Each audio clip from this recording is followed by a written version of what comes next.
Do you know how to say these words? If you've been going around saying bruschetta or espresso, I hate to break it to you, but it's not correct. So if you want to learn the right way to pronounce and say these Italian words, then this video is for you. Ciao, I'm Maria, and I help native English speakers become conversational in Italian so they can say more than just ciao, come stai, and really connect and bond with Italian friends, family, and locals. Before we delve into anything, I have a totally free pronunciation guide where we cover the top 9 most confusing sounds for English speakers. We go over a lot of practice words and phrases, so check that link out in the description below. Number 1, this word right here, prosciutto, prosciutto.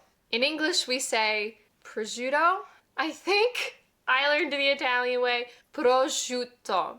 That S-C-I-U, shoe, like shoe a fly. Prosciutto.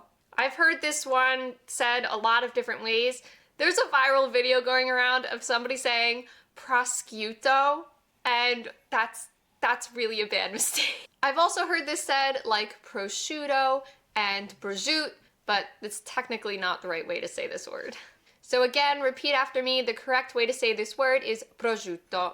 Our next Italian word that a lot of English speakers mispronounce is this one right here, parmigiano. Parmigiano. And many people assume that this is the same cheese as Parmesan, but it's not. It's a totally different, specific Italian cheese altogether. So again, the pronunciation for this one isn't Parmesan, it's Parmigiano. Our next word is this one, espresso, which is hard for me to say because I'm so used to saying espresso, espresso, which is of course the correct way to say it. Remember, there's no X in the Italian alphabet, so instead of espresso, it's really espresso. Number 4, this one right here. Do you know how to say it? If you're saying bruschetta, that's pretty common, but it's not totally correct. The real way to pronounce it is bruschetta, bruschetta. And that hard K sound that we hear comes from the Italian C-H-E. When you have a C-H and an E together, it makes the K sound, bruschetta. Numero 5, this word right here. And it sounds a little straightforward, but most people forget that double Z, which gives it a little zing. I've heard this pronounced a lot of different ways, ranging from mozzarella, mozzarella, muzzi. There's a lot of different ways that you could say this one. So again, the correct way to say this is mozzarella, mozzarella. There's a lot of Italian words out there that English speakers tend to mispronounce, especially when it comes to food. So if you know one and I didn't mention it, comment it down below. Numero 6, gnocchi, gnocchi. It's a really weird sound coming from English. So if you're brand new to learning Italian and you think that this is said like gnocchi or gnocchi, that's not right. Listen to it and try to repeat after me as best you can. Gnocchi. It's like instead of the GN, pretend it's an NY. Gnocchi. Gnocchi. I promise if you practice it, it's worth it. Numero 7, caprese. Caprese. This salad name often gets mispronounced as caprese, caprese, caprese. I've heard a lot of different ways to say this. But the real Italian pronunciation is caprese. Caprese. It's a small change, but it makes a big difference in how you're understood. Caprese. Numero 8, panettone. Panettone.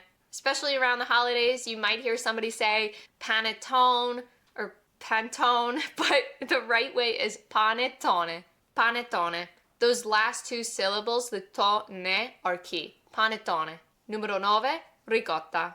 A classic cheese that I've heard said as ricotta, ricotta, and ricotta. The Italian way is to really emphasize that double T. Ricotta, ricotta. Numero 10, I saved the best for last. Capicola, capicola. This one's a fun one. Its proper Italian pronunciation is capicola, but you might have heard it called gabagool, like in The Sopranos. In any case, it's pronounced capicola, so make sure that you say it the correct way in front of Italian speakers or they'll have no idea what you're talking about. I know firsthand because I learned Italian from scratch just how embarrassing it can be to say caprese or mozzarella in front of native Italian speakers.